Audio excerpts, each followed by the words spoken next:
Hi, I'm Matt Bethune with LMNOPuppets. Welcome to our studio. I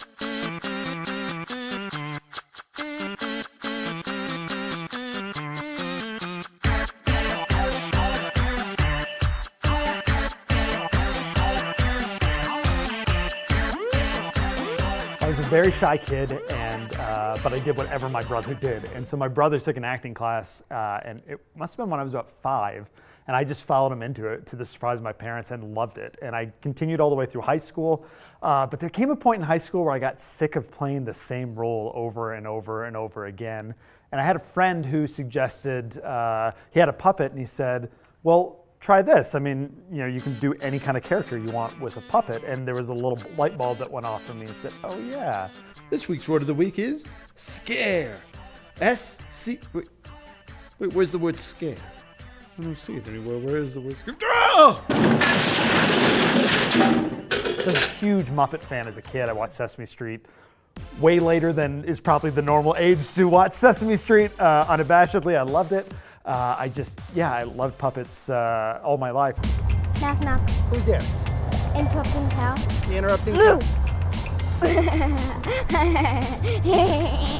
He interrupted me. My senior year in high school was when I kind of got serious about it, and I just read everything I could that was pre-internet. So I rented any videos I could that were on the making of the Muppets and how they worked and operated, just practice as much as I could. And then I applied to go to the University of Connecticut, which actually had a puppetry major. They were one of only 3 schools in the country where that could be your actual major. So I ended up going there to school and learned a ton from my time there, including being in close proximity to New York City so I could go to Sesame Street and actually watch and observe and eventually get to perform with them.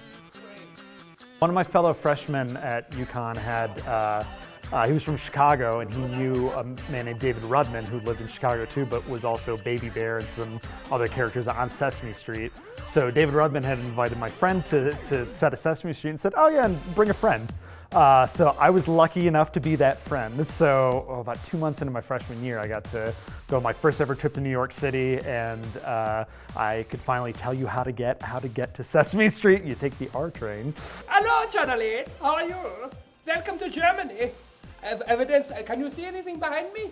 Kind of freelanced at Sesame Street for a little bit and picked up, Give me something jobs, in the odds, back. and ends. Puppetry is not exactly like a linear career path where you get one job and you stay with it. You bounce around a lot. So I just do random television appearances and anything I could for a while. And then I moved to Philadelphia about 5 years ago, and Sprout, which is now Universal Kids, they were there, and just introduced myself to them, and that ended up leading to a lot of work doing puppetry and production assistant and all sorts of work for Sprout while I was there. When we moved to Colorado, there wasn't a lot of puppetry that I was aware of, at least, and so especially not touring to schools, and kind of what I thought of as a kid was the classical job of a puppeteer was going to schools, libraries, things like that. And so I looked and I didn't see any companies really doing that. So I decided to take that on myself to do that. So I wrote one show, which was like a Carmen Sandiego type of thing, where I wanted the audience to be very much interactive and a part of it. So they got to help one of our detectives track a thief around the world who had stolen something from their school. So we debuted that at my children's school. They were nice enough to let us come in and be the test audience for it, and it went over huge, and we booked a lot of shows from there, and then we worked on a preschool show and a summer library show. The more I was talking to the teachers, they said, what would be even more useful is having video resources that we could show in class to demonstrate concepts that aren't already exist as video resources, but then also send home so that parents like me who don't understand how to do math anymore can watch this video and say, oh, okay, that's what you're learning in school right now. So spurred by the board of directors and my own background in television puppetry, I said, yeah, that would be a fantastic direction. So we, since September of this year, have been going that direction and making ourselves kind of video first, doing a library of free educational resources for Colorado schools.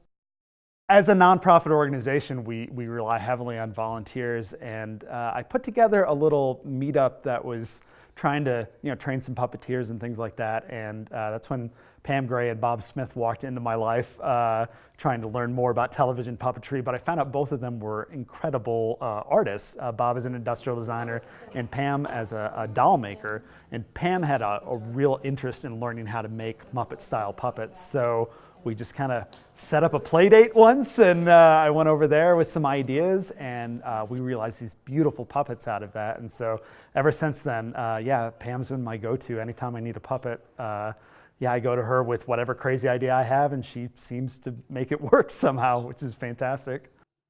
I do write myself, and then I have 2 other writers who've come in. A man named Ben Mills just happened to walk by our Main Street location and saw we have a cardboard Dalek in the window and a cardboard Godzilla in the window. And he saw that and said, I've got to get in touch with them. So luckily he did, because we met, and he has all sorts of experience in Los Angeles as an assistant on shows for Nickelodeon and Jim Henson Company, and just all sorts of experience that's just perfect for what we're looking for here. It's also incredibly funny, incredibly thoughtful about scripts and story and how they should all go together, and it's just been a joy to work with. It's a country in Europe. In where? Europe. Europe? Europe. Europe? Europe. York? It's in Europe. What's York? I'm an omniscient commuter mouse, and I've never heard of York. Well, Germany is a lovely country, and you all should visit it. Then also Emma Appelman was a recent graduate of Hofstra University, moved back here, and we offer film classes here in the studio, and I was looking for someone to teach production, and she applied for that. And on her resume it said, oh yeah, I was also the mascot for Hofstra University. And I said, I think I could not just use her in production, but other things too. And I met with her, and she's just so wonderful and so kind and so chipper, and just has that fresh, youthful energy right out of college, ready to do anything. I love the vibe of Main Street Longmont. There's people out all the time. There's all sorts of family events and things like that that kind of are right up our alley that we want to be a part of.